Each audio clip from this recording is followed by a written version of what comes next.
ಗೋಣಿಕೊಪ್ಪಲು ಗ್ರಾಮದ ಹರಿಶ್ಚಂದ್ರಪುರದ ನಿವಾಸಿ ಚಾಲಕ ವೃತ್ತಿಯ ನವಾಜ್ ಎಂಬುವರು ಸಂಶಯಾಸ್ಪದ ರೀತಿಯಲ್ಲಿ ಸಾವನ್ನಪ್ಪಿದ್ದು, ಮಾರಣಾಂತಿಕ ಹಲ್ಲೆಯೇ ಇವರ ಸಾವಿಗೆ ಕಾರಣವೆಂದು ಆರೋಪಿಸಲಾಗಿದೆ. ಪೊನ್ನಂಪೇಟೆ ತಾಲೂಕಿನ ಹಾತೂರು ಗ್ರಾಮದಲ್ಲಿ ಈ ಘಟನೆ ನಡೆದಿದ್ದು, ತೀವ್ರ ಗಾಯಗಳಿಂದ ನವಾಜ್ ಪ್ರಜ್ಞೆ ತಪ್ಪಿ ಬಿದ್ದಿದ್ರು ಎಂದು ಹೇಳಲಾಗಿದೆ.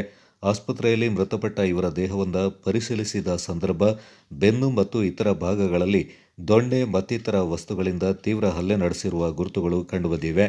ಈ ಹಿನ್ನೆಲೆ ಮೃತರ ಕುಟುಂಬಸ್ಥರು ಗೋಣಿಕೊಪ್ಪ ಪೊಲೀಸ್ ಠಾಣೆಯಲ್ಲಿ ಕೊಲೆ ಶಂಕೆ ವ್ಯಕ್ತಪಡಿಸಿ ದೂರು ನೀಡಿದ್ದಾರೆ.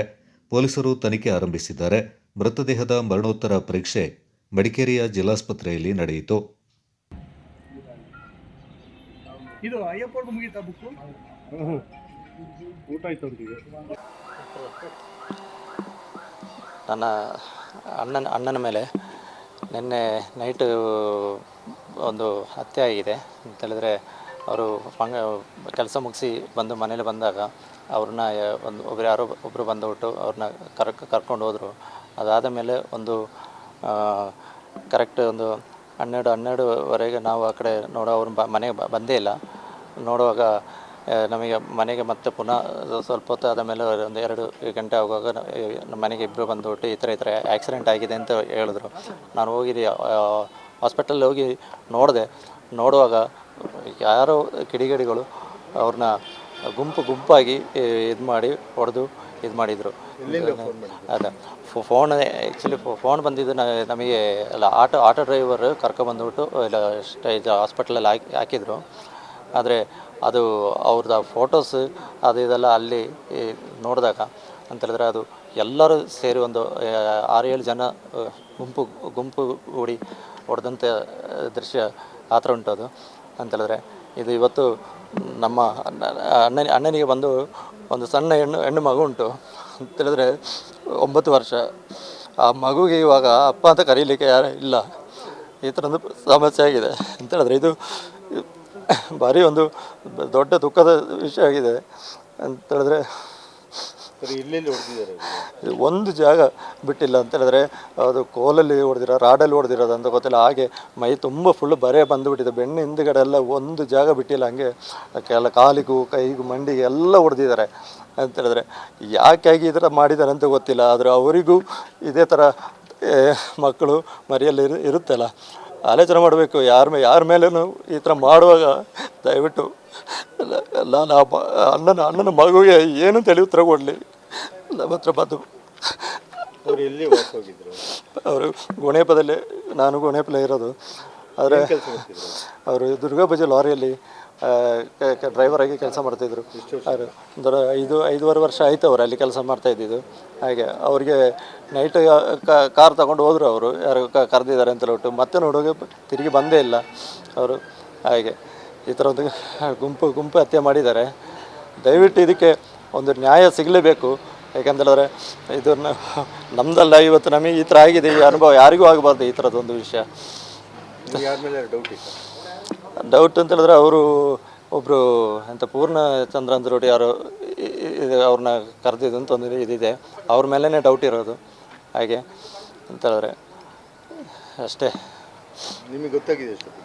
ನನಗೆ ಆಟೋ ಡ್ರೈವರ್ ಒಬ್ಬರು ನನ್ನ ಮನೆಗೆ ಬಂದುಬಿಟ್ಟು ಅವರು ನನ್ನ ಮನೆ ಬಾಗಿಲು ತಟ್ಟಿದ್ರು 2 ಗಂಟೆಗೆ ಬಂದುಬಿಟ್ಟು ತಟ್ಟಿಬಿಟ್ಟು ಈ ಥರ ನಿಮ್ಮ ಬ್ರದರ್ ಈ ಥರ ಇದಾಗಿದ್ದಾರೆ ಅಂತ ಹೇಳ್ಬಿಟ್ಟು ಹೇಳಿದಾಗ, ನಾನು ಅವಾಗ ಡೈರೆಕ್ಟ್ ಬೇಗ ಹೋದೆ ಹಾಸ್ಪಿಟ್ಲಿಗೆ ಹೋಗಿ ನೋಡುವಾಗ, ಹಾಸ್ಪಿಟ್ಲಿಗೆ ತಲುಪಿಸಿ ಅಲ್ಲಿನೂ ಒಂದು 10 ನಿಮಿಷ ಅವರು ಇದ್ದಿದ್ರು. ಮತ್ತೆ ನೀರು ಕೇಳಿದ್ರು. ಅವರು ಕುಡಿಲಿಕ್ಕೆ ನೀರು ಕೊಡಿ ಅಂತ ಕೇಳಿದ್ರು. ಮತ್ತು ನೀರು ಕುಡಿದು ಆದ ಮೇಲೆ ಅವರು ಹೋದರು. ನಾನು ಡೈರೆಕ್ಟ್ ಡಾಕ್ಟ್ರ್ ಹತ್ರ ನಾನು ಹೋಗೋಷ್ಟರಲ್ಲಿ ಹೋಗ್ಬಿಟ್ಟಿದ್ದಾನೆ. ನಾನು ಹೋಗಿ ಅವನು ಸುಮಾರು ಕರೆದೆ, ಬಟ್ ಅವನು ಯಾವುದೇ ರಿಯಾಕ್ಟ್ ಮಾಡಿಲ್ಲ. ಆಗ ಡಾಕ್ಟ್ರ್ ಹತ್ರ ಹೋದೆ. ನಾನು ಡಾಕ್ಟ್ರ್ ಹತ್ರ ಹೋಗಿ ಕೇಳಿದಾಗ ಡಾಕ್ಟ್ರ್ ವಿಷಯ ಈ ಥರ ಇಲ್ಲ ನವಂಬರ್ ಅಂತೆಲ್ಲ ಹೇಳಿದ್ರು ಅವರು. ಹೊಡೆದಿದ್ದು ನಮ್ಮ ಇಲ್ಲಿ ಕುಂದ ರೋಡ್ ಅಲ್ಲಿ ಒಂದು ಮಿಲ್ಲಿದೆ, ಅದ್ರ ಮುಂದೆಗಡೆ ಹೊಡೆದುಬಿಟ್ಟು ಹಾಕಿದ್ದಾರೆ ಅವ್ರನ್ನ. ಮಿಲ್ಲದ ಹೆಸರು ದಿಕ್ಸನ್ ಅಂತ ಹೇಳ್ಬಿಟ್ಟು, ಅದು ದಿಕ್ಸನ್ ಅಂತೇಳಿ ಕಾಫಿ ವರ್ಕ್ಸ್ ಅದು. ಅಲ್ಲಿ ಪೂರ್ಣಚಂದ್ರ ಅಂತ ಹೇಳ್ಬಿಟ್ಟು ಒಬ್ಬರು ಇದ್ದಾರಂತೆ. ಅವ್ರ ಮೇಲೇ ನನಗೆ ಎಲ್ಲ ಡೌಟ್ ಇರೋದು. ಹಾಗೆ ಸಿ ಸಿ ಕ್ಯಾಮರಾ ಫುಟೇಜ್ ಏನೋ ಸಿಗ್ತದೆ ನಿಮಗೆ? ಸಿ ಸಿ ಕ್ಯಾಮ್ರಾಗೆ ಯಾವುದೇ ಮಾಹಿತಿ ಬಂದಿಲ್ಲ, ಬಟ್ ಅಲ್ಲಿ ಸಿ ಸಿ ಕ್ಯಾಮ್ರಾ ಇದೆ ಅಂತೆ, ಅಲ್ಲಿ ನೋಡಬೇಕು ಸಿ ಸಿ ಕ್ಯಾಮ್ರಾದು ಅಲ್ಲಿ. ಮಾತಾಡ್ತಿರೋದು ಗೋಣಿಕೊಪ್ಪ ಬೈಪಾಸ್ ನನ್ನ ಮನೆ. ನಮ್ಮ ತಂಗಿದು ಗಂಡ ಅವರು ಅಳಿಯ ನವಾಜ್ ಅಂತ. ಅವರು ಸುಮಾರು ಒಂದು 1 ಗಂಟೆ ಆತೂರಿಗೆ ಯಾರೋ ಫೋನ್ ಮಾಡಿ ಕರೆಯುವಾಗ ಅವರು ಕಾರ್ ತಗೊಂಡು ಹೋದರು. ಅಲ್ಲಿ ದೀಕ್ಷನ್ ಅಂತೇಳಿ ಅವರ ಮಿಲ್ ಹತ್ರ ಈ ಥರ ಹತ್ಯೆ ಆಗಿದೆ. ಇದನ್ನು ನೀವು ಹೆಚ್ಚಿನ ಇದು ನೋಡಿ ಎಲ್ಲಿದ್ದಾರೆ ಅವರು ನೋಡಿ ಅರೆಸ್ಟ್ ಮಾಡಬೇಕು. ಇಲ್ಲಾಂದರೆ ನಮ್ಮ ಬಾಡಿ ಇಲ್ಲಿಗ ಮಡಿಕೇಲಿದ್ದೀವಿ ನಾವು. ಅದನ್ನು ನಾವು ಇದು ತನಿಖೆ ಆಗಬೇಕು. ತನಿಖೆ ಆಗಿಲ್ಲದ್ರೆ ನಾವು ಬಾಡಿ ತೆಗೆಯೋದಿಲ್ಲ. ಇನ್ನು ಸಣ್ಣ ವಯಸ್ಸು 5 ವರ್ಷದ ಒಂದು ಹೆಣ್ಣು ಮಗು ಇದೆ. ಇದಕ್ಕೆ ಇವ್ರಿಗೆ ಏನಾದರೂ ಒಂದು ಪರಿಹಾರ ಕಾಣಬೇಕು. ಯಾಕೆಂತ ಹೇಳಿದ್ರೆ ಬಾಡಿಗೆ ಮನೇಲಿ ಇರೋದು, ತುಂಬ ತೊಂದರೆಲಿದ್ದಾರೆ. ತುಂಬ ಸಂಘ ಅದು ಇದು ಸಾಲ ಮಾಡಿ ತುಂಬ ತೊಂದರೆಲಿದ್ದಾರೆ. ಇವ್ರಿಗೆ ಇದೇನು ಪರಿಹಾರ ಕಾಣಬೇಕು. ಇಲ್ಲಾಂದರೆ ಇದು ತನಿಖೆ ಆಗಿಲ್ಲಾದರೆ ಅವ್ರನ್ನ ಯಾರು ಇದೇನಿದ್ದಾರೆ ಅವ್ರನ್ನೆಲ್ಲ ಕಂಡುಹಿಡಿಬೇಕು. ದಿಕ್ಸನ್ ಅಲ್ಲಿ ಬೋಪಣ್ಣ ಅಂತೇಳಿ ಮತ್ತು ಪೂರ್ಣಚಂದ್ರ ಅಂತೇಳಿ ಅಲ್ಲಿ ರೈಟ್ರು ಅಲ್ಲಿ ಕೆಲಸ ಮಾಡ್ತಿರೋದು. ಅವ್ರಿಗೆ ನಾವೀಗ ಕಂಪ್ಲೇಂಟ್ ಮಾಡಿದ್ದೀವಿ. ಇಲ್ಲಿ ಸರ್ಕಲ್ ಈಗ ಒಂದು 3-4 ಗಂಟೆ ಒಳಗೆ ಅವ್ರು ಏನು ಇದು ಉಂಟು ನಾವು ಕೊಡ್ತೀವಿ ಅಂತ ಹೇಳಿದ್ದಾರೆ. ಇದು ಕೊಟ್ಟಿಲ್ಲ ಅಂತ ಹೇಳಿದ್ರೆ ನಾವು ಇಲ್ಲಿ ಬಾಡಿ ತೊಗೊಂಡೋಗಿ ನಾವು ಅದ್ರ ಮುಂದೆ ನಾವು ಅವ್ರನ್ನ ಇದು ಮಾಡಬೇಕಾಗ್ತದೆ. ಇನ್ನು ಏನು ತೊಂದರೆ ಬರದಂಗೆ ನೀವು ಮಾಡಿ ಕೊಡಬೇಕಾಗ್ತದೆ. ಇಲ್ಲಾಂದರೆ ಇದನ್ನು ಇವತ್ತು ಬಾಡಿ ತಗೊಂಡು ನಾವು ಗೋಣಿಕೊಪ್ಪದಲ್ಲಿ ಕಾಯಬೇಕಾಗ್ತದೆ. ಇನ್ನು ಇವರಿಗೆ ನಮ್ಮ ಹೆಸರು ಶಿಯಾಬ್ ಅಂತೇಳಿ ಗೋಣಿಕೊಪ್ಪ ಬೈಪಾಸಲ್ಲಿ ಇರೋದು. ತಾರೀಕು ನಿನ್ನೆ 31 ಡಿಸೆಂಬರ್ದಂದು ನನ್ನಲ್ಲಿ ಕೆಲಸ ಮಾಡ್ತಾಯಿದ್ದ ಸುಮಾರು 6 ವರ್ಷದಿಂದ ಕೆಲಸ ಮಾಡ್ತಾಯಿದ್ದಂಥ ಚಾಲಕ ನವಾಜ್ ಎಂಬುವರು ಹತ್ಯೆಗೀಡಾಗಿದ್ದಾರೆ. ಒಳ್ಳೆಯ ಒಬ್ಬ ಡ್ರೈವರಾಗಿ ನಮ್ಮ ಸಂಸ್ಥೆಗೆ ಸೇವೆ ಸಲ್ಲಿಸ್ತಾ ಇದ್ದ.